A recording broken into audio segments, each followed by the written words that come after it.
Hi, my name is Three Wise Radio. Hi, Three Wise Radio. Welcome to Three Wise Radio, a podcast where we talk about movies, video games, television, the internet, technology, and pretty much everything else media related. My name is Joe Greller. I am one of the Three Wise Guys. Joining me as usual are the other two Wise Guys, Garrett Welker and Sam Pixley. How are you guys this evening? Hey, Joe. Hey. It is technically Halloween, but by the time this cast comes out, it'll be November 1st. Yes. And as everybody knows, It's time for Christmas. exactly. So we thought we'd do our holiday movie preview this week, along with finally bringing you the next installment of the movie train, Inferno. But first and foremost, some headlines this week, starting off with we reported last week that Deadpool 2 had lost its original director. Mm-hmm. He's already found a new job. Oh.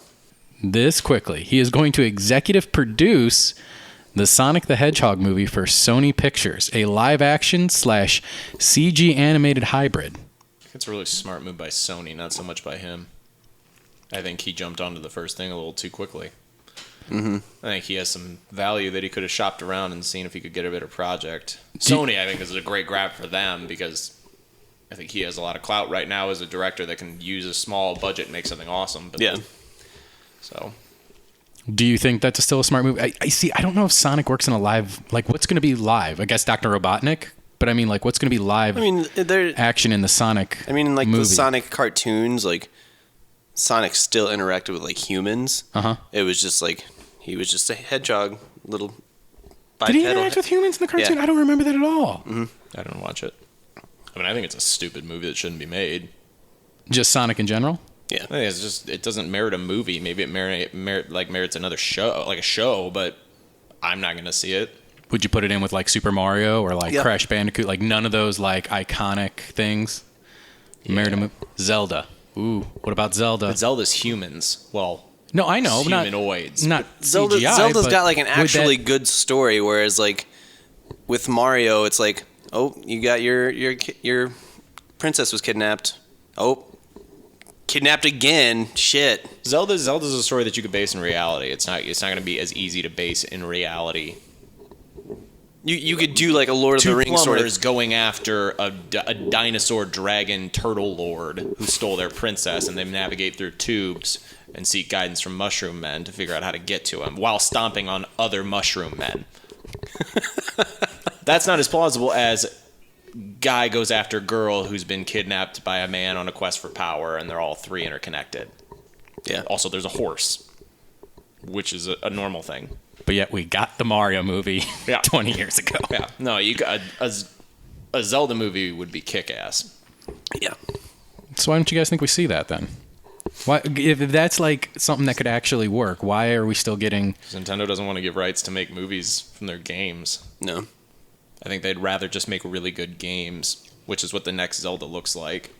So, like, there's no reason to. Okay with it. I'm just saying, it does... It's one of the best trilogy video games ever. Then you get the sidekick in 2, and you get the rival turn good guy in 3. I mean, it sets it up. Yeah. Yeah, but Those are classic trilogy tropes, man. what's the live? There's not enough humans in any of those games to merit what's happening. No, I know. That's what I'm saying. That's why the live action part's the one that's the downer But I mean, part to even me. still, like, you don't have, like, a plot in the Sonic games. It was very just, like, straightforward, like, oh, Dr. Robotnik's kidnapping a bunch of cuddly little animals. Yeah. Okay. Like, if you throw it into the Pets universe, the movie, like, Secret Life of Pets, and this hedgehog, just like this radioactive freak of nature hedgehog decides to show up and be Sonic the Hedgehog, fine.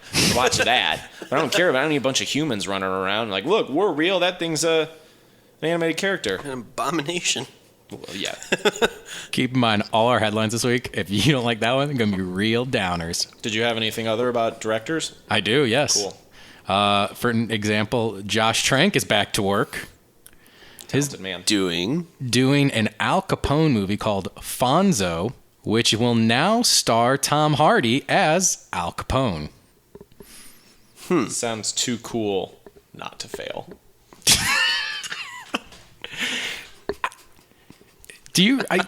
I'm just shocked he's already like back. Like, to me, like, you're gonna do an Al Capone movie starring Tom Hardy. Like, that seems like something you'd shop around for maybe even Oscar bait or something, as opposed to like, let's give it to Josh Trank to see if he doesn't mess up another. I actually think that Trank, if you look at it now, like he did one movie that was really good, and that was with Minimal Interference. I think if he actually got to sit down in a room with somebody, he'd be able to kind of talk to them, and if he was pretty candid about the situation that happened at 20th Century Fox, I don't know who's making this. It's probably not Fox. Probably isn't also going to go to Fox and be like, hey, what really happened with this guy? Because they're competitors. I think they're more likely to kind of listen to him and say that he does have a vision for this, and that they're more likely to give him an opportunity with this than... I mean, we don't know if this is going to be like a big budget thing or... True. Tom Hardy's also doing television, so it's not like he's demanding a certain amount of money. Tom Hardy does whatever Tom Hardy What's he doing on wants. television? Right, that's what I'm saying. He's in a... It's not a sci-fi show, but he's in something He was in where a he's like... sci-fi movie, like at one point, that Matador thing or whatever it was. Yeah, Or like Tom Hardy Minotaur. does whatever he wants. So he's also... I don't think he's going to like Robert Downey Jr. and need a ton of money to do this. So we don't even know what kind of budget this is looking at, or if it's going to be a big kind of spectacle movie, or it's going to be a smaller scale. In other news that is more franchise related, the Rambo series is set to get yet a reboot again. It's back in the works. Still without Sylvester Stallone. Oh. But this time it's going to be directed by Ariel Vermin, who did Criminal and The Iceman. The Iceman being that movie with Michael Shannon where he's like an Irish hitman. It was really good. So it's going to be violent. They already know that much. I mean, it's Rambo. It kind of has to be. You say that, but he only kills one man in the first movie. And Did the you first watch movie, this last Rambo movie? No, yes, I know. Okay. That's part of like the fun of the Rambo series is because like it starts out like it's about like I don't want to kill. I'm tired of the killing. I saw too much killing. So like the fact that he kills a man in First Blood is like a big deal to just like part 2 and 3 where it's just like slaughtering people, and then in 4 it's like I'm some beast man who has to save Julie Benz as I run through a jungle. He-Man. I feel like this is just a series that's gone on too long without having anything, and I feel like it's just kind of like we don't really need this at this point anymore, you know? He said he's a character that's not unique. He doesn't merit a remake. Like he's not a character that is unique in what is special. I mean, maybe it's just because I'm not a huge Rambo fan, but what about him is special or merits? Like, oh man, I'd love if we could just get Rambo back in there. Like you just get a muscular guy with his shirt off and have him yell a bunch of stuff. Like there you go, you got Rambo. He may not slur his speech as much as Stallone does, but like you've got Rambo. And when you remake a movie like Predator or something, you have a very compelling villain that can at least take hold. Like Rambo's villain's also not that compelling. It's in the jungle, which is the same place as Predator, so that's cool. I don't know why I'm using Predator for this, but I guess because they're both in the jungle. But it's the thing, like that's why First Blood is so different. Like First Blood's actually a really good movie. It's like about this guy who just doesn't want to kill anymore, and the government's like, no, we need you back. So they send a bunch of dudes after him to try and get him back in the army. It's almost like a Vietnam version of Bourne to a certain extent, but he knows who he is and what he's doing. I guess that's fine. I just feel like in a world where we have John Wick that's been so successful and it's just out of nowhere, this feels like it's just a cash grab on a license that doesn't merit an attempt at a cash grab. Yeah. Makes sense. Maybe this sequel will get you going. Did you guys ever see London Has Fallen? No. It's on Netflix, though, so I'll watch it sometime within the next year. We're getting a third. Angel Has Fallen, where Gerard Butler will save Air Force One. Nice. That sounds like a movie I've seen before. We'll talk about it next week. It's Air Force One. Yeah, we will. I didn't think about that yet. It started to set production the first half of 2017. The only other people who are attached are Freeman and Aaron Eckhart still. So They just call it Angel Has Fallen because they couldn't say Air Force One has fallen. I think so, yes. That's also just a mouthful. I wouldn't want that as a title for a movie. I don't want Angel Has Fallen as a title for a movie either. Oh, we got it. This is now being called the Has Fallen series. Well, it is ironic, though, because the entire time, the whole goal of it now is to not have this plane fall. Yeah. And where is it going to fall?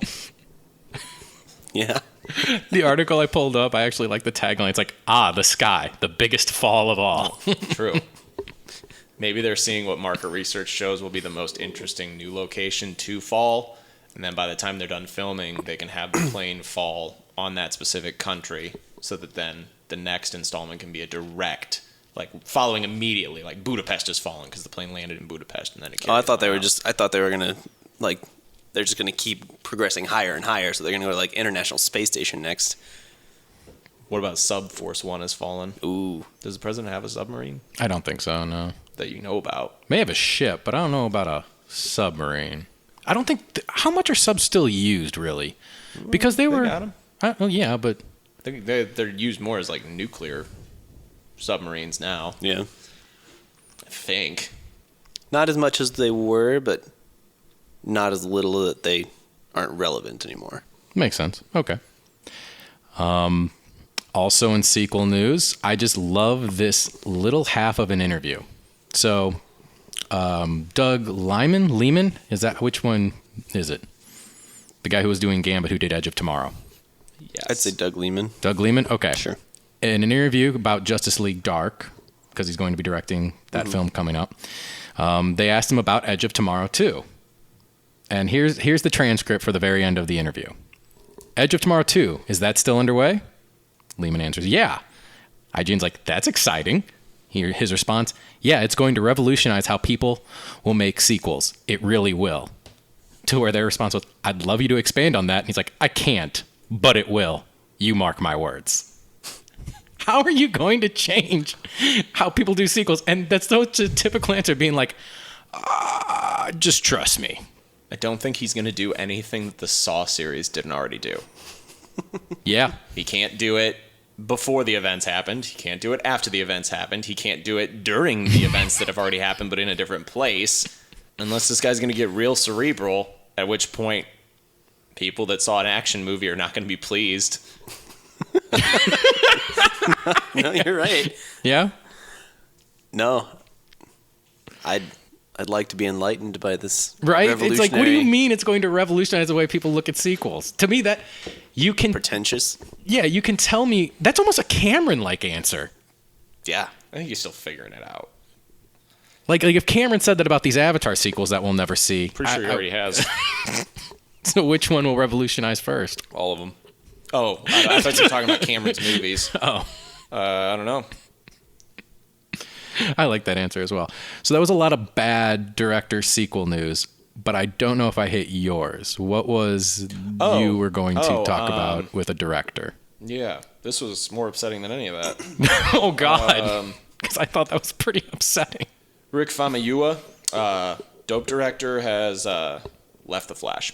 Oh. Due to what? Creative differences. It sounds like, according to reports, it looks like he wanted to make a movie with an edgier speedster that wanted to focus on fresh, generational, topical, multicultural points of view. And DC was like, we just need a good movie, man. So he's gone. Do you think He's not the second director they've lost for that project? Do you think this is more along the lines of they're going back on their word of like directors come first? Yep. And Yep. I also just don't feel like that's a good alternative, like a good route with a Flash movie, though. What isn't? Like talking about like modern, like cultural idea. Like I don't know. I feel like that's just not a Flash thing. That's like maybe like more of like a Wonder Woman thing almost, you know, or maybe I don't know. Could even be Cyborg. Cyborg, because is he a man? Like, what is he like? Yeah, I don't know. I think they're just. It could also be that the Justice League has come out, and the Flash that is painted in the Justice League is nothing at all like the Flash in the movie that Rick was eyeballing. I think it's also them just saying we need just like a good movie, man. One that people are going to be like, it's not the worst, but it's good. It's not great, but it's good. you think maybe it was just too deep, and after they're trying to stay away from more like the message stuff? It's And just trying to send a message and trying to be something intense. And honestly, this Flash has to be this Flash has to essentially be their Ant-Man. Yeah. It has to be like, oh wow, this was so surprisingly funny. This guy's a great character. I can't wait to see Michael Pena again. Mm-hmm. I think that's what they need this to be. Wonder Woman can be their. I hate equating this to it, but Wonder Woman needs to be like their Winter Soldier, where people are like, oh, this movie should be nominated without a doubt. which I said about Civil War, but not Civil War, Winter Soldier. And yeah, that's my perspective. I think it's a shame. Yeah. Who would you go after if you're Warner Brothers and you have your pick of the lot? I don't know. I'll have to think about it. Tough to pick a director off the top of your head. James Cameron.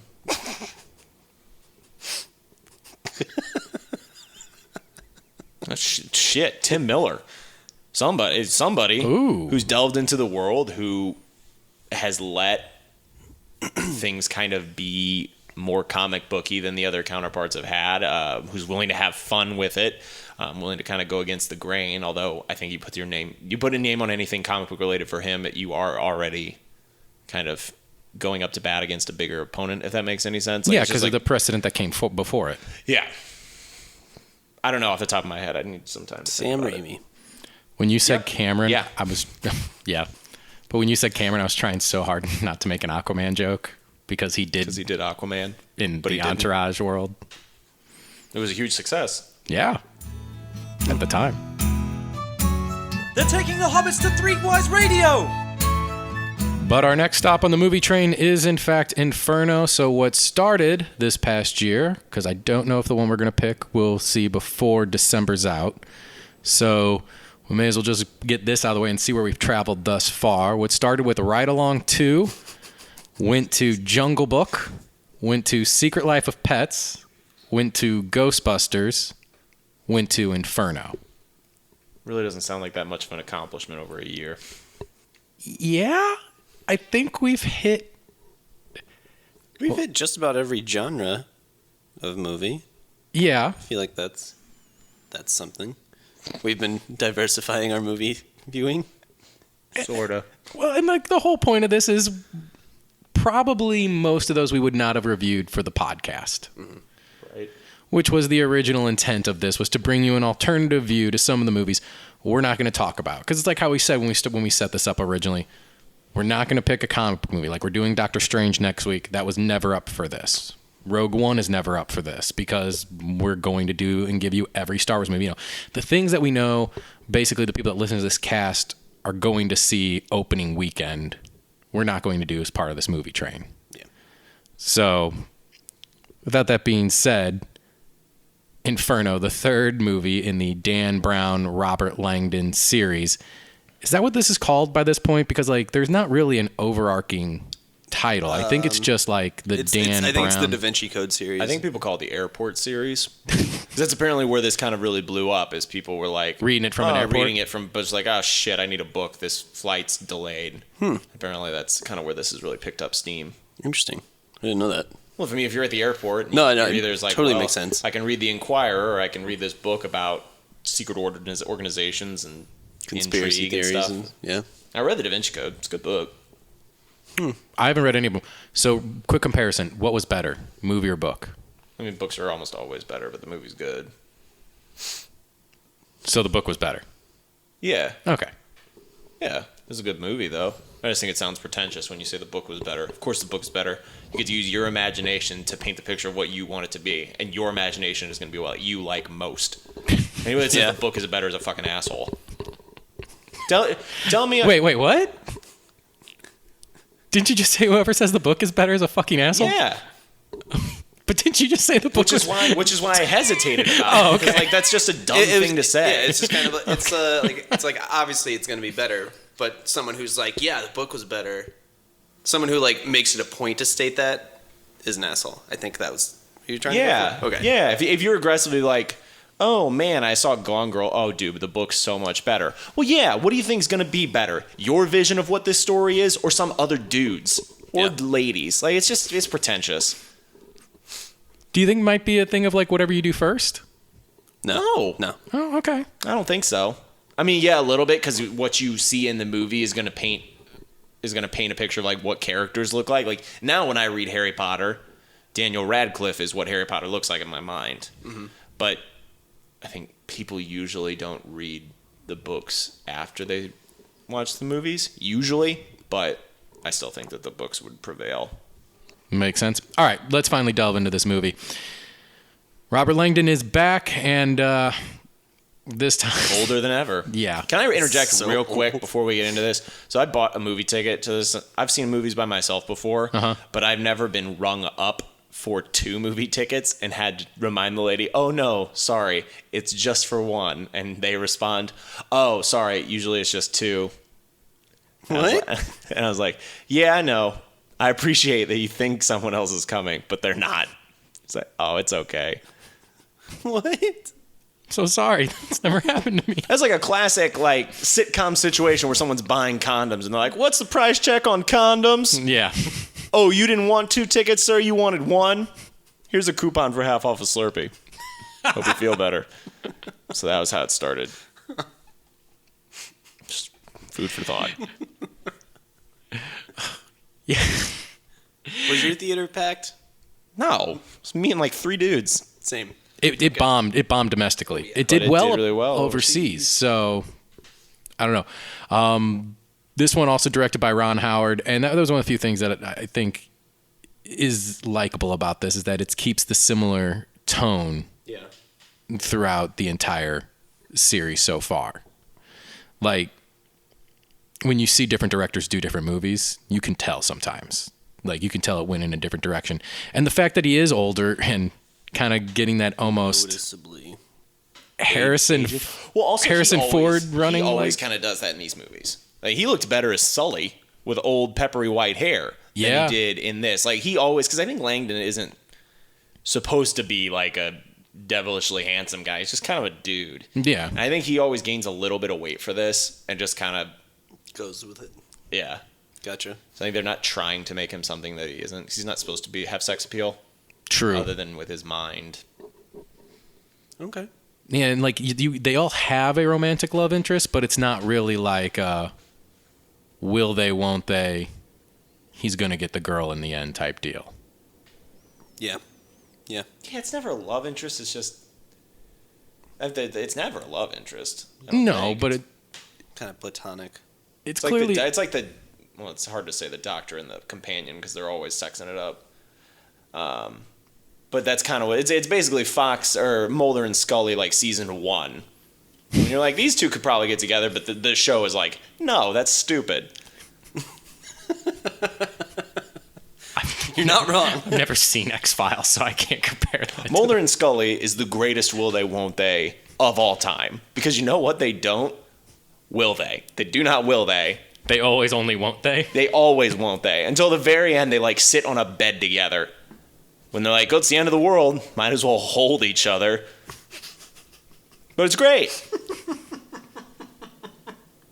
It's very compelling. They're both attractive. Yeah. Scully was rocking that 90s look though real hard. Yeah. Yeah. So Dante's Inferno. What about it? We went down the rabbit hole there for a second. Are we giving an overview? Or Yeah, let's just, I have like 3 words to describe this movie. okay. Do you want to talk about what it is? I don't know your 3 words. Oh, are. I do. How lazy was this movie? Extremely. This movie was so lazy. It had there's I say this for every freaking movie we watch, but the stuff that was in it was cool. But this was the laziest, not just movie, but the laziest of the 3 movies by far. Mm-hmm. The puzzles weren't puzzles. They just found stuff. Like there was no like the only riddle that was in it was The Inferno. the picture of the Inferno, and it was just they like went up to the wall and found letters. And the other ones, it actually feels like an inner working plot, whereas this looked like this is like the South Park episode of like, oh, bats. Baseball players play bats. This was never more than like Nick Cage could have done It this was movie. get from point A to point B, do a 360 at point B, you'll find the thing, which will take you to point C. Do a 360, you'll see what you're looking for. Like, there was no pressure in any of these situations, Yeah. which is a shame because it's such a cool, like, Italy is such a rad place. Yeah. And I like Dante's Inferno. It was my favorite book in high school, which they didn't reference. There was no reason for it to be No. Dante's Inferno. It was nothing. It was like, oh, the guy liked that picture and decided to use it as a code. That was it. Oh, and then it was like supposed to be the new Black Plague. Called Inferno. But again, nothing really to do with Dante's Inferno, though. Yeah. No, it's almost similar. Like Mission Impossible 2, where like, but they don't stress on it. But you know, like, what's the virus or whatever in Mission Impossible 2, and they keep like, Chimera or something like that. Yeah. And they keep referencing it because it's like based on some sort of lore or whatever. But like, that's all they do. But it was on like a similar plane, but they kept wanting to be like, remember Da Vinci Code? It's almost like the South Park joke. Like, remember this? Remember Da Vinci Code? Remember Angels and Demons where things mattered? It's funny that you say remember, because that's what frustrated me so much. In the other movies, it's about his intellect. In this one, the puzzles get solved because his head trauma starts to disappear. Like, it's just him being like, oh yeah, I remember what happened yesterday. That's not fun to watch. And then you find out that it... Not going to spoil it yet. We'll get into spoilers. People aren't seeing this movie. Then you find out that not. it was all staged. He never had head trauma. He just had a little... They faked it all. I was fine with that part, because at least it was like, oh, something happened. I think this movie, maybe this is what the book is. I haven't read this book, but the biggest disservice that this movie did is it didn't capitalize on what's so compelling, which is watching Langdon solve stuff. Mm-hmm. It was have him look at stuff, and then his head starts shaking, and he's like, "Oh, I remember a needle." Which, yeah, they tried. That's like a thing once again from like the first two, like his like claustrophobia that he has when he, but he supposedly got over that in the last one, so they couldn't replay that again. Yeah. But they brought it up, though. Yes. They brought it up but never implemented it. I thought the imagery was really cool when he kept like slipping into his psychosis of like the Inferno. Well, that's just the thing of like Ron Howard is still a very talented director, even with what he's given. I think it also speaks to Ron Howard because even though it seems like some of this movie was cashed in, it never seems like Hanks or him were cashing it in. Definitely not Hanks. No. And I think Felicity Jones is definitely going to have a very busy, talented 5 years. She's good. Sure. She's very good. I did not find her as very good as like a compelling villain or antagonist. Because it wasn't a compelling story. No, it wasn't. Like, the other stories are compelling. Well, I think it's also because the other stories are compelling because there's some kind of supernatural, like there's some kind of, not supernatural all the time, but there's some kind of mysticism, there's some kind of allure to not knowing what's going on, and is this something bigger than it is? This was just action movie. Like, you could have put Tom Cruise, you could have put Mission Impossible in here and been like, here you go. It's a guy that made a bomb. That's it. Mm-hmm. There's no like higher power, there's no like secret society, there's no motivation like in the last one where the guy wants to become Pope, right? Yeah, again, it's not a secret society, but it's an overarching like secret thing that he wants to be able to control things without people knowing it. This was just an action movie that they tried to slap a thriller, the intellectual thriller on it. It just didn't work. No, at all. I'm glad that you guys didn't like it either. Oh, I was worried. So much potential, though. Yeah, there was a lot of potential. The whole time I was watching this movie, and I realized it about halfway through what they were doing, but it was just like they're not even like trying to get you involved in this movie. They're just relying on the soundtrack to make you feel like, oh, I'm supposed to feel anxious at this point, or like, oh, this is supposed to be like a really tender moment or something. And it's just like that's just bad writing. You wrote a bad movie. Yeah. Every turning point, they had like 2 or 3 twists. Was just kind of like, oh, good for you.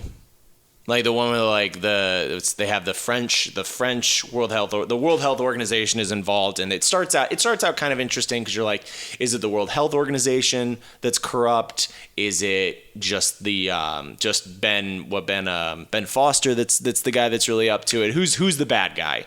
Which that I thought was good casting, at least. Yeah, Ben Foster's great. Yeah, especially because like when you go past like with Paul Bettany, and I can't remember who does it in the second one, they always have like that creepy. They have a physical threat. Yeah, he was kind of creepy, and like Ben Foster in all his previous roles embodies that. So that was good because like I always thought he could be one of these people. Yeah, but he wasn't even that creepy. Like his logic he wasn't is utilized. there. Yeah, I mean, again, the story is good.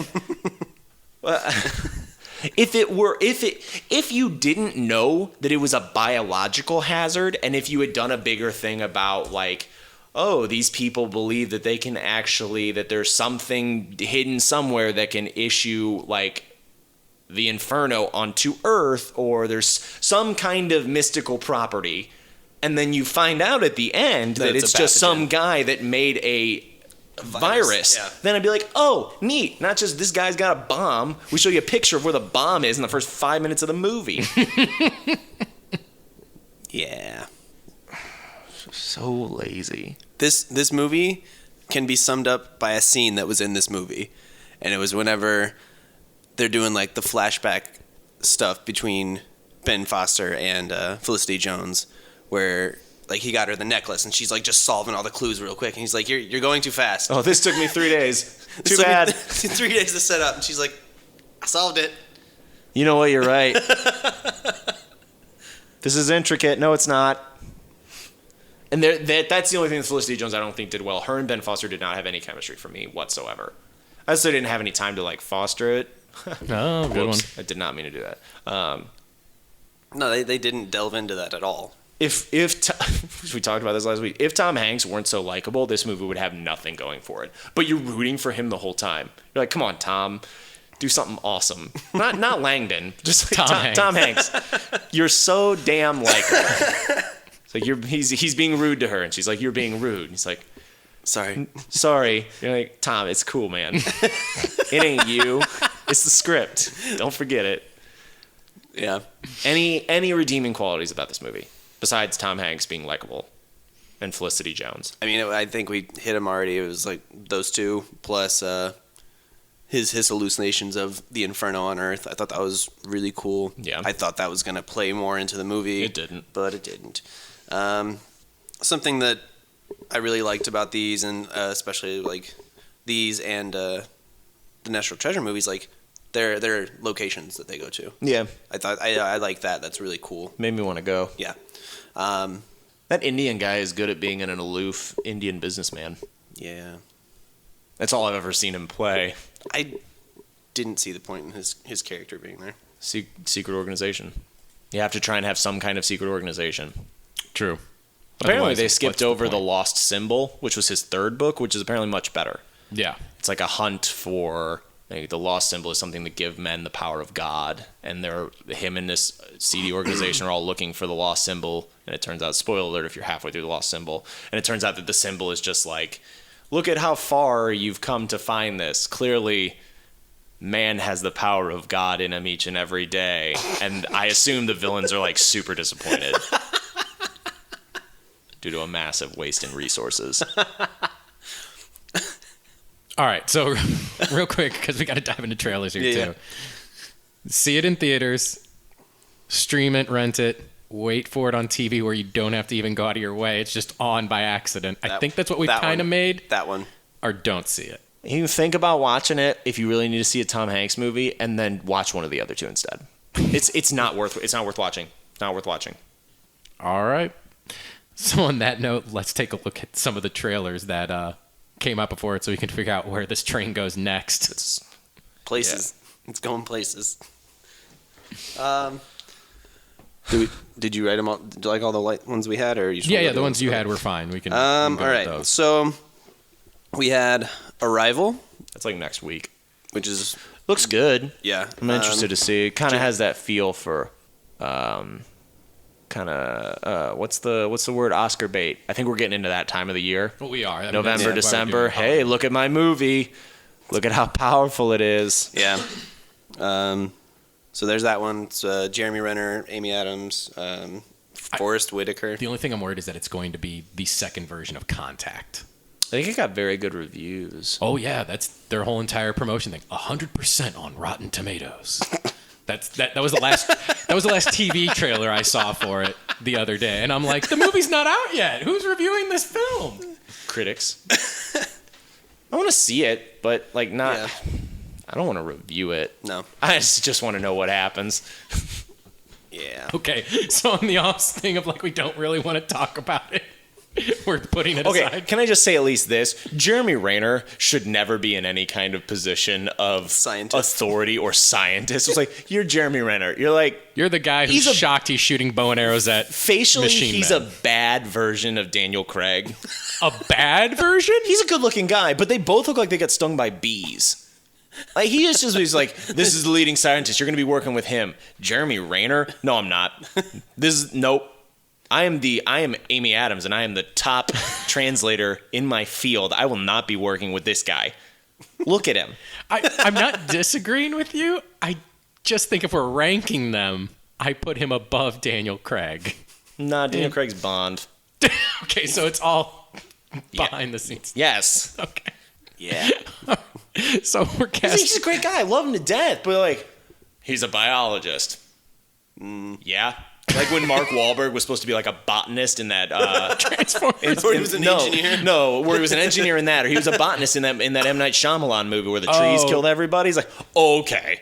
The Wind or something like that. I don't remember. No, it was The Happening. The Happening. Yeah, The Happening. Like, some people just aren't meant for certain I things. didn't even You're realize he right. was in that movie. Yeah, I forgot about that. Okay, so we're So casting. we're gonna say this- no to Arrival then. Yes. I want to see it. We'll see it, but we won't see it for this. Split. That looks so awesome. When does that come out? Not for a while, because I thought it was going to come out closer to Halloween. This movie looks terrifying. James McAvoy playing a super split personality. January sociopath. 20th. And speaking of January M. Night 20th. Shyamalan, Yeah. It's him. it Yeah. is. And I yeah, know what I'm doing. that has been really creepy. He might be a those trailers. werewolf. Yeah. You know what? I'm not opposed to this. That's the leader right now. We've He only might done be two. a werewolf. What? How dope is We've only that? done two. I'm just saying it's the leader right now. Also, it just seems like total bullshit. Like, you know, like you hear that line in movies where it's like, "What if we unlocked the 99% of our brain that we do use?" When they're talking about him because he's got split personality disorders, and she's like, "He's got 23 split personalities. This is unheard of.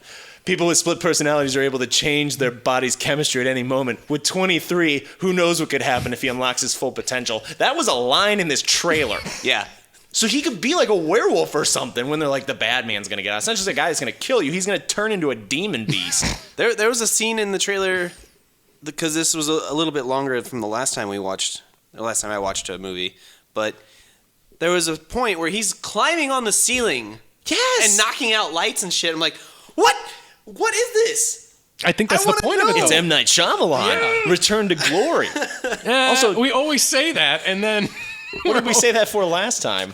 devil. I did not ever say that movie in the elevator is a return to glory. No, nope. I think you said, "Here's hoping." And that was a good movie. It was fine. Okay.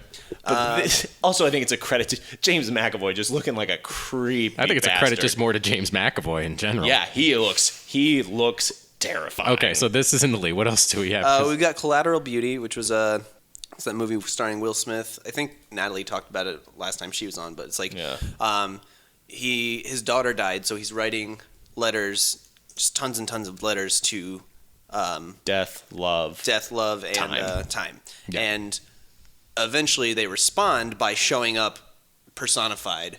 Maybe they could be. Maybe is what it is, and it's got like a really good cast, and it's from the same director that did a Spotlight.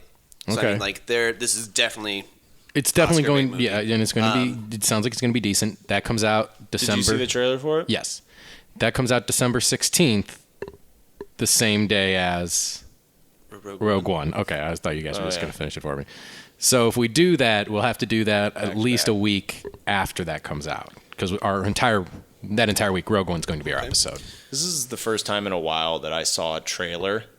The movie looks good. I'm very interested in the movie. The trailer was such a turnoff. The trailer was in the same style as like a like a sad romantic movie. like not even that, but as like one of those group film, like one of those like New Year's or Yeah. Valentine's Day. Like it Yeah. was that thing. Like it kept building and building and building and doing quicker shots. Like you got a really good movie in here, but you're making it seem like a huge gimmick.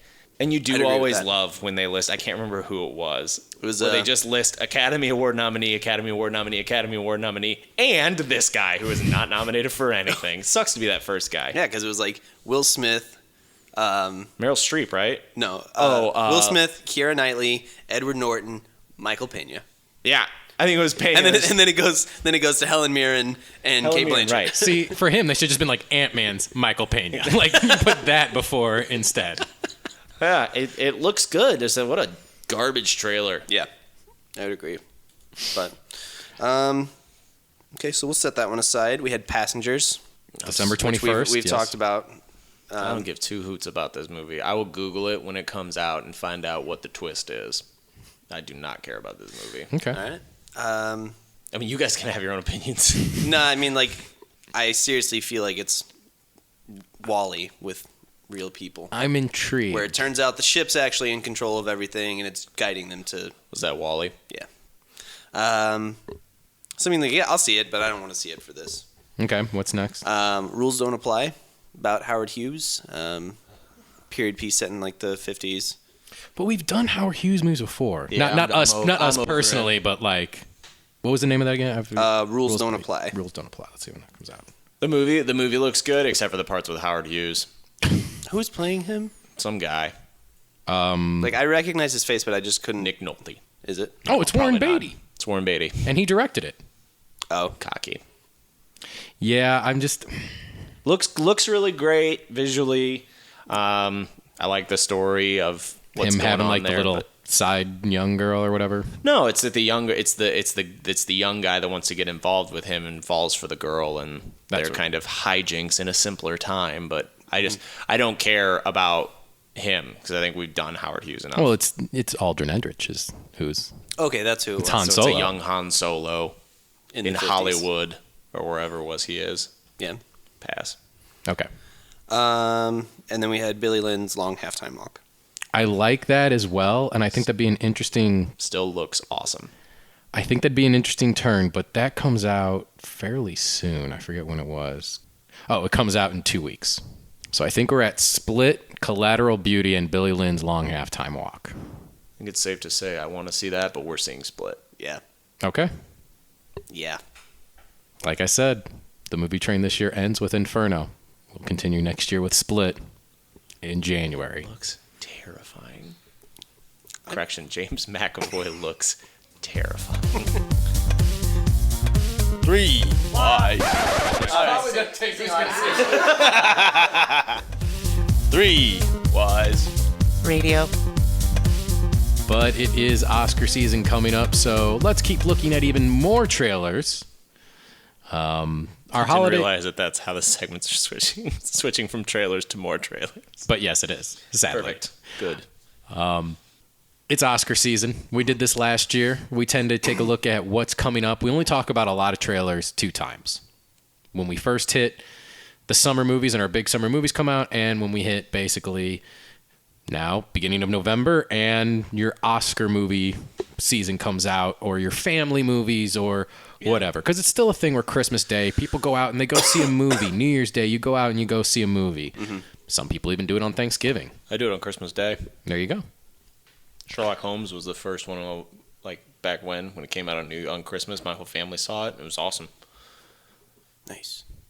Super cool story. What an anecdote.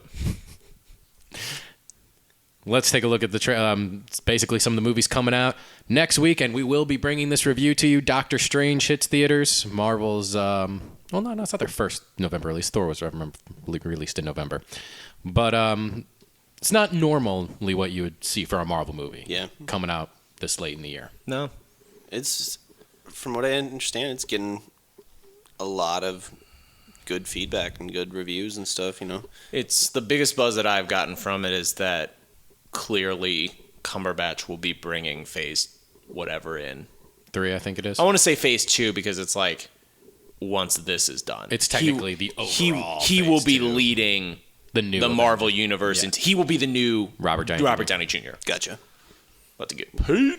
Yeah. Yeah, I would agree with that 100%. Also coming out next week, Hacksaw Ridge, the Mel Gibson movie about the guy, starring Andrew Garfield, about the guy who refuses to pick up a gun during World War I. Saved so many people. Looks good. Yeah. And Trolls, so you can quit hearing the Justin Timberlake song. Anybody else blown away that movie isn't already out? Yes. Blown away. When it's Yeah. coming November 4th, it's like on DVD. Nope. I was stunned. Considering they've been marketing it since the Timberlake song came out, which was like way back in April. Yeah. Long time shocked. coming. Wow. It was so weird, man. Still. Then November 11th, as we talked about earlier, Arrival comes out that week, as well as Billy Lynn's Long Halftime Walk. So if you're looking for more of the drama side of it, you get that. Then November 18th, and yes, we will be bringing you this review as well, Fantastic Beasts and Where to Find Them. Yeah. So Who cares? Garrett cares. are you over the whole... Oh, dude, I don't care at all. Okay. I don't care at all. Honestly, the only thing I'm interested to see in is not human, American Wizards, and I want to know what Colin Farrell's doing because I think he looks cool. What are you in He's this got like movie? the nice like peppered hair, and he's still a very handsome man, and I like him. He's always fun to see act because you never know what you're gonna get from him. True. Yeah. Other than that, like I don't give a shit about these beasts. They can stay not So found. maybe you'll go see this movie instead, which you've already expressed interest in, The Edge of 17, Which one is that? That's the one with Woody Harrelson. and Haley Steinfeld. Yes. Yeah. Yeah, I would see that over that any day. If you had to say for the rest of your life, you can never see Harry Potter, whatever beasts, I would say that's fine. I'll watch this one because that looks like a funny teen comedy. Coming of age story. Yeah? We're also getting a Bleed for this, that Miles Teller. Yeah. Oh, I want That to see looks that good. really bad with Aaron Miles Eckhart. Teller. Yes. He's probably a huge douche. Probably. But he's so damn talented. He is. November 23rd, right after Thanksgiving, you're going to get Allied. I've heard nothing on that. It's like Mr. and Mrs. Smith, but way better. Yes. It looks like it's more intrigue, and it's based in World War II or World War II, right? World War II. Allied. But here's my problem with it because it is based in World War II. Like, you think Mr. and Mrs. Smith, I think Inglourious Bastards. I'm just waiting every time I see this trailer for Brad Pitt to break out into the Buongiorno, just like go into that whole like, we're going to kill some Nazis. Are you a Nazi? I think you're a Nazi. I think my wife's a Nazi. I don't know if she's a Nazi. I'm waiting for that just to start flowing from his mouth. I think the only thing, unless this movie does something where Brad Pitt ends up being the bad guy, I don't buy. I'm a Nazi. I don't buy for a second in any movie that Marion Cotillard Is not the villain? Is not the villain. For a second, be like, oh, is she the good guy? But she's so she bad. Yeah. Hands down. You see her on the red carpet. Like, what are you up to? Being bad. Probably. Yeah. Just not a convincing good guy. Because she's never been a good guy yet. Has she been a good guy? Honestly, I don't even know what she's in. Batman. She's, I mean, Inception. Inception, she's a bad. Public Enemies. Bad. No, she's not bad in Public Enemies. What is just bad? Dillinger's girlfriend. That's bad. That's bad. Guilty by association, bro. But I didn't know. You knew. Also coming out that week, as we talked about earlier, Rules Don't Apply. Yeah. If you wanted to... What is that? That's the Howard Hughes one we just talked about. You're going to get a lot of this. Okay. And then... Moana. yeah. The Hawaiian. Hawaiian one that there's been outrage for Halloween. Really? Yeah, dude. They made a costume. They made a costume of the god figure. And they got tons of letters like, this is offensive. The tattoo. It's because the tattoos are a very specific a religious tribal thing, and they're like, it's You can't just so go, wrong like, that you those- can't just go around wearing those. Yeah. Which I think is kind of a shame because the kid is seeing a character that he wants to portray as not belittling a culture. If Correct. anything, it's praising of a culture. Here's the important Shitting question. on the innocence of a child. What did The Rock have to say about it? Because I'm going to go with whatever The Rock said about I think it. he was busy working out and doing things that are important. Okay. Then so will I. However, I will be busy as well to not see Bad Santa 2, which comes out that weekend also. Nope. You saw? I still haven't seen a trailer for it. I've seen TV trailers for it, like on Comedy Central when I'm watching South Park or something. Yeah. So, fun anecdote, and I don't know why, but for some reason, you know what trailer was really good? The trailer for the Gilmore Girls on Netflix. What? Dude, it looks really good. I don't watch that show. I don't like any of the characters in that show. But it's just So what? But what appealed to you about So it? it was just, I think it was an interesting premise. So the characters, they're all kind of neurotic and and Well, yeah. horrible. But it's called like A Year in Passing, and so they're breaking it up into essentially 4 movies. So it's a movie in the 1 year. It's a movie in spring, summer, fall, winter, and it's like just kind of tracking the lives of them after they. I assume in the season finale or the series finale, they all kind of get what they want. So like Rory, the young Rory, is like she's not sure what she wants to. I think they're both named Rory. No, they're both named Lorelai. Something.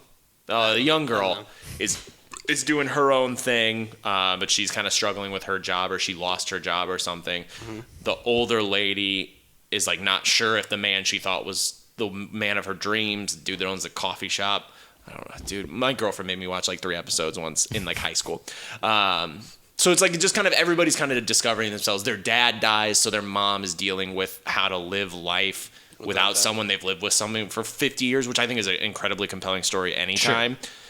But I liked that idea that it was kind of breaking apart a year in their lives and that they were doing 4 episodes that were like movies. It was just very different, and it felt like if you're going to do, you know how a lot of shows are bringing this back. That's so Raven is getting another. Yeah, it's gross. But I think that's how you do it. You do something that's kind of a twist on what they're regularly good at, but you still have those characters. Yeah. I'm not going to watch it. But it looked compelling. But it looked good. It was a good trailer. It was a good idea. So I give them credit for that. Yeah. Okay. Billy Bob Thornton. All right. Looking at December, Kidnapped, a movie starring Halle Berry, who's a mom in pursuit of her child's abductor.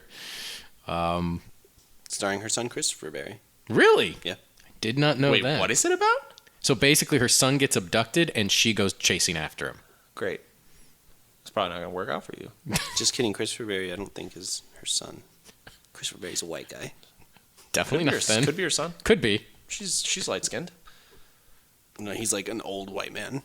Like, that is not her son. like grizzled frontier white man. I think he might be the villain who kidnaps her son, that probably. Seems more plausible.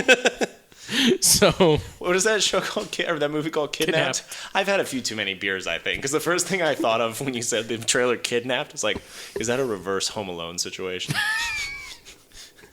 I don't even know what that would be. Like a kid holds 2 guys hostage, or tries to get them, but he knows all their hijinks because he's a kid. I don't know. I don't know why that came up. I'm getting some real weird connections. Billy Bob Thornton goes to Gilmore Girls. Oh, yeah. For the last one, and then this. I don't know what's going on, man. Okay. So we got Kidnapped. We also have Incarnate, Aaron Eckhart's latest dive into the realm of supernatural. He's going to star as a scientist with the ability to enter the subconscious minds of the possessed.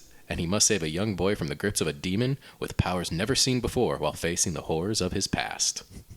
What? Comes out December 2nd. I haven't seen a trailer for this at all, and it's getting a national release in a month. Money. Why can't he do better? I think he does whatever he wants, in all honesty, and he's like just big enough to where like he can be like a third good enough to carry something. Yeah, I thought Thank You for Smoking is really good. I think he's really good in that, but I can't think of something else that he carries. I think he's good enough to carry stuff like that, which would be very similar, like the Harvey Dent one. Not big budget releases, either. Right? And there's another one that's very similar to that. I forget. He's like the head of a family, and part of it was filmed in St. Louis. And oh my god, I'm blanking. Hunt for Red October. No, not that. But yeah, it has to be almost like he's a fast-talking everyman or whatever. You know what I'm saying? Like, yeah. I feel like those movies he can carry, but when it's like I'm the action star or like the supernatural star, like John Wick wouldn't be as good. We're using this example again. Wouldn't be as good if it starred Aaron Eckhart. No, hell no. So, like, that's basically where I'm going with that one. The following weekend, we will bring you a review. What? You're not going to talk about Man Down with Kate Mara, Jai Courtney? I was only doing the national releases. And Shia LaBeouf? I was only doing the national releases. So, like, this may not be coming to a theater near you. It may not. But we can talk about it. I don't know what it's about. You just saw it. I just saw it. In a post-apocalyptic America, former U.S. Marine Gabriel Drummer searches desperately for the whereabouts of his son, accompanied by his best friend, who is also a survivor. I like Kate Mara, but not for reasons that would merit me watching a movie. I also like Shia LaBeouf. And Jai Courtney. Who's that? Oh, yeah. Boomerang. Yeah. Dude, he's jacked. He is. He was in the first season of Spartacus. December 9th, and we will be bringing you a review of this, Office Christmas Party, as our kind of off-the-wall Christmas review that year. Yeah. It's where T.J. Miller fits in best as a side character. that Or in does an not- ensemble. Basically. Yeah. Don't give him Also that much. starring Olivia Munn. And I Jennifer like Aniston. her. She's Jennifer Really? one of the Aniston, the best female on Kate McKinnon. SNL right now, Kate McKinnon. Yeah. No, this is a great cast. Jamie Chung, I think her name is, is also in this. I think Kate McKinnon plays, I saw a clip of it. Kate McKinnon plays like the HR, essentially the Toby from The Office. She looks fantastic. She's a talent. December 16th, Rogue One, which, as we just talked about, we'll have an entire episode devoted to just that, like we did The Force Awakens last year. Collateral Beauty, which we talked about earlier on the cast. And another movie called The Space Between Us, which is basically described as Romeo and Juliet that centers on the first humans born on Mars. I'm intrigued by that tagline, but nothing else does it for me. I mean, if that's... Does it actually say Romeo and Juliet? Yes, described as Okay, well, Romeo then and Juliet it- story that I- centers on the first humans born on Well, I Mars. know how it's going to end then. We're both going to die. Yeah, true. Okay. Touche. Yes. To happier notes, Oh, this is nothing like Romeo and Juliet. I was just reading what was in front of me. Gardner Elliott, the first human born on Mars, begins an online friendship with Tulsa, a teen in Colorado. On his maiden voyage to Earth, he gets to experience all the joys and wonders of a world he could only read about, but scientists discover that his organs can't withstand the atmosphere. So now they're on the run, and the interplanetary visitor races against time to unravel the mysteries of how he came to be and where he belongs in the Well, if universe. his organs can't handle the atmosphere, he probably shouldn't be running anywhere. Well, classic Asa Butterfield. Gary Oldman's in. God damn it, Gary Oldman. Of course you're fucking in this. Playing the planet Mars, probably. He's even said before, Oldman, he said before that he takes parts just for money. Oh, yeah, it's like a job. my favorite quote was, "What did you think about the Harry Potter series?" Paid off my divorce. Good for you. And he admits that's the only reason he did Harry Potter. Two people liking each other isn't Romeo and Juliet. No. And this isn't like... But they're literally star-crossed lovers. They can't love each... Yeah. You son of a bitch. They can't love... But the problem isn't they can't love each other because he's from Mars. He can't be there because he's from Mars. It's like, fine, love her all you want, but you're going to die. Cool. Yeah. December 21st, Passengers, as we talked about earlier on the cast. Does anybody actually want to see that? We've talked about it a I'll lot. see it. HBO or Netflix, I'll watch it. I don't think I'm running to a theater. You know who the best character in that was? Martin Sheen? Yeah. Yeah. Michael As Sheen. Robot Man. Is it Michael Sheen? Michael Sheen. A Sheen that's not directly related to the Sheens, but might be the best Sheen. Let that sink in. Yeah, I think you're probably right. Yeah. Also December 21st, and we will bring you an abbreviated version of this movie for a review later. Hidden meanings. But Assassin's Creed comes out December 21st Yep. as well. If I could make an eagle noise, I'd make it. Don't do it. Garrett opened his hands out like wings, though, which is good. I was going to try, and it was like, I don't think I can actually make anything close to that sound. Only thing I don't like about that trailer, face tattoos. If you're an assassin, you want to be subtle, like not having tattoos and stuff on your face.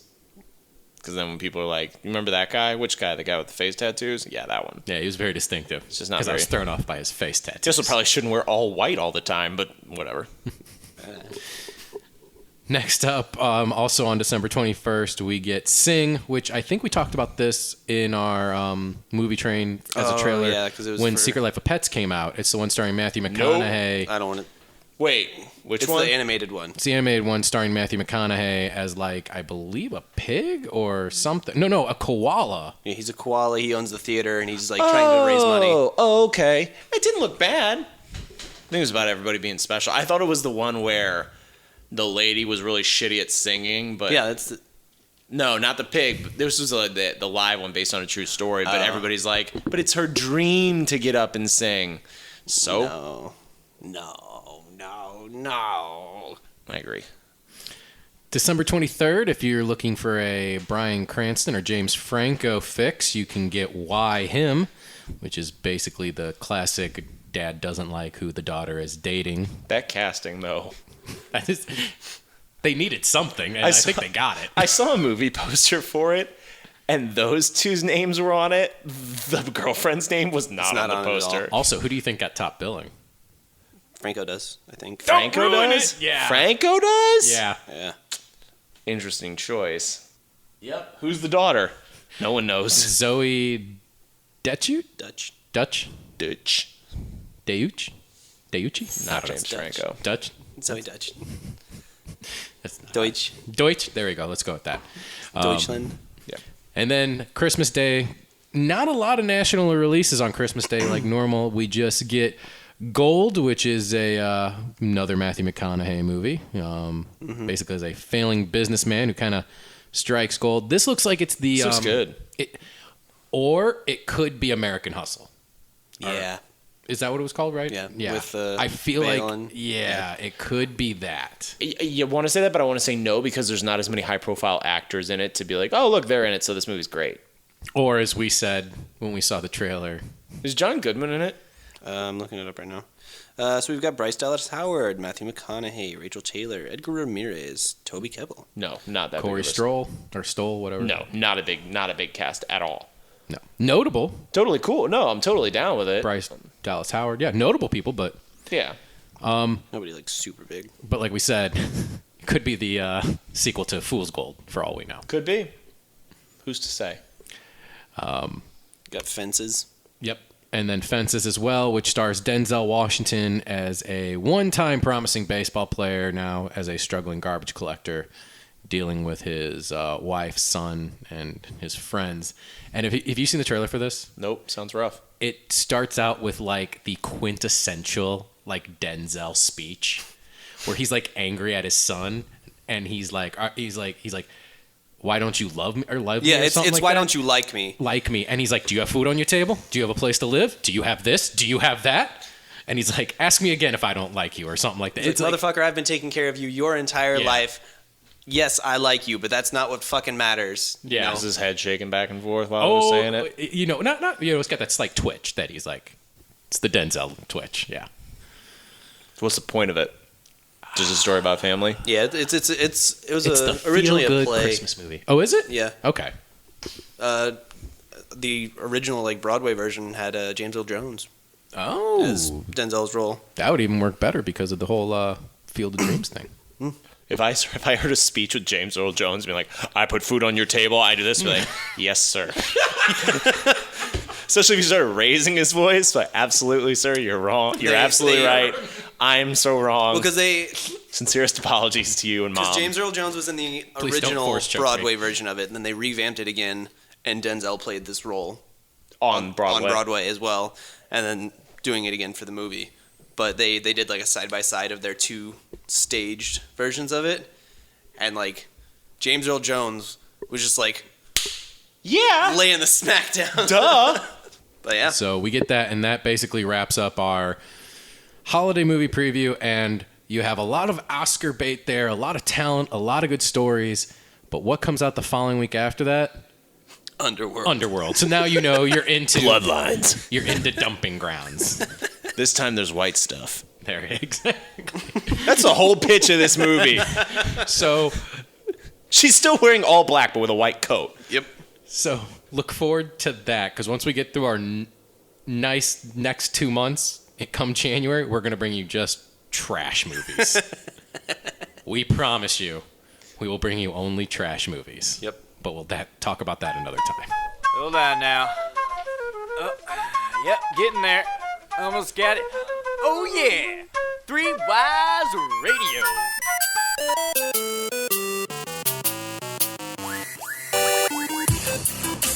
As usual, we end every episode with What's Piquing Our Interest, where we just say what is piquing our interest. Garrett, what's piquing your interest? I saw the trailer again for Jordan Peele's movie Get Out. Mm-hmm. It's supposed to be like a thriller kind of movie, and I think Dom talked about it last time he was on, but like, man, it's a really just creepy show. Yeah. And I want to see it. Okay, so you mentioned earlier, I don't know if we were recording at this point, but you mentioned earlier that you think Split was actually a movie that you were scared for with the trailer. Would you say the same thing for this one? No. No, okay. No, this is one of those movies where I know I'm going to be on the edge of my seat, but it's going to be like, oh God, like what's going to happen next sort of thing. Whereas like Split, I'm going to be actually just terrified in my seat and just don't want to move because I'm so scared, you know? Mm-hmm. But yeah, it looks really good. It's kind of the same, it's given me the same vibe as Tusk did, Yeah. where I was like, at first I couldn't. Spoiler, Tusk was not good. Well, it gave me the same vibe. Was like, this is from somebody I know to do like funny stuff. Is this supposed to be a funny movie, or is this going to be a scary movie, or like what is this? But I don't know. We'll see. We'll just have to wait and see. Sam, what's piquing your interest this week? Piquing my interest is that I guess it's not really piqued as much as it is valid. I haven't watched a single episode of any new TV show that's come out in our usual genre of superhero shows, and I don't give a shit. I don't care. Even with Flash? Yeah, I haven't watched any of it, and I don't care. Wow. I'll watch it. I will watch that one eventually, but like, there's no allure to it anymore.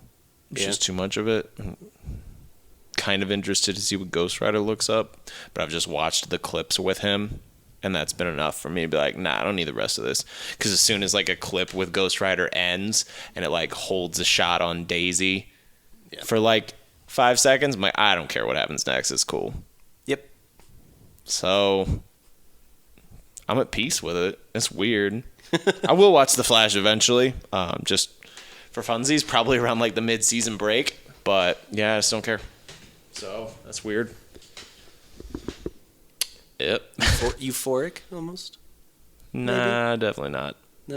I'm not getting any joy out of it. I'm just not getting any upsetness about it. Fair enough. What's piquing my interest this week is I've got a backup, but I don't remember if I mentioned this one on the cast. I know I talked about it with you off air, but I don't know if I mentioned on the cast. Stan Lee has reportedly filmed every cameo through Infinity War already. Wonder why that is. Right? Death comes for you. It comes for us all.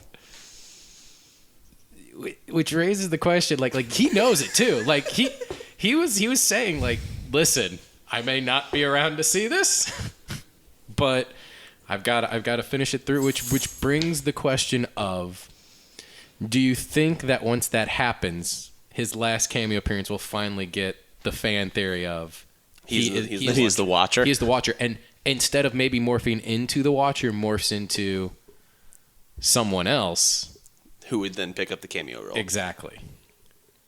Who I know who Garrett wants. I want Bruce Campbell. Bruce Campbell, like, And that's how you bring the worlds together. yeah. I'd also take Happy. John Favreau. It's happy. Yeah. You just- Well, who cares? He's not doing anything else. Yeah. I mean, he's doing stuff. Like, Favreau's doing great, but Happy's, who cares? He's in Spider-Man, but big deal. Okay, so I guess this asks a question. So I have issue 13 of Amazing Spider-Man, first appearance of Mysterio. Mm-hmm. Do I try and get it signed by Stan Lee, or do I not? Yes. Because, I mean, you can do it. He's at every con. I think it depends on the price you're willing to pay. Are you willing to pay the amount that it's going to cost you to get a Stan Lee signature? I mean, because on right that? now he's not a VIP guest at C2E2. He's just a regular guest. So you're going to wait in line forever, but you won't have to pay more than, like, you know, getting, like, John Bernthal. Well, it's probably going to be like $100 Yeah. or something. But You're going to have to do it this year. I don't know if I want to. That's what I'm just asking. Is like, is it something that you think is? I wouldn't, because unless it's like the first issue of a character he created, I don't think it's worth getting it on there. Well, Mysterio. Yeah, okay. I was more going along the lines of like the Spider-Man or X-Men or Fantastic Four or something along those lines. But Mysterio. I get it. But when you say Mysterio, oh, you mean that character Stan Lee created? Like, you don't. That's not what first comes to mind. It's Mysterio's pretty cool. Like, I mean, it's not coolest. I think for me, honestly, is that he's so withdrawn from that world. Like, he's still in it, but like, Stan Lee, can you sign this thing that you did like 80 years ago and probably don't remember? Yeah. And like, also, it's the thing that's like, if I can't get I thought you were pausing as him responding. No. No, he probably totally remembers it, and he'll say, you know, Excelsior or whatever. But I just don't think, and also like the idea, because it's not a great condition comic, but I hold it quite near and dear. But like having that like fresh signature on it, kind of for some reason, it's kind of like a stain on it, personally. Yeah, it doesn't. And also, make it if I look can't get both, with my signatures, I want you can't get both. That's I know the because thing. it's dead. Yeah, I want not writer and director, but writer and artist. It's one of my biggest pet peeves. I have the absolute edition of Justice, and Jim Kruger, who does the story, is never anywhere, and that's something that always bothers me. So I think now, knowing that I can't get the other signature, and the fact that it'll look brand new and fresh on a decades-old comic, no desire to do it whatsoever. Just wanted to see what your guys' thoughts were.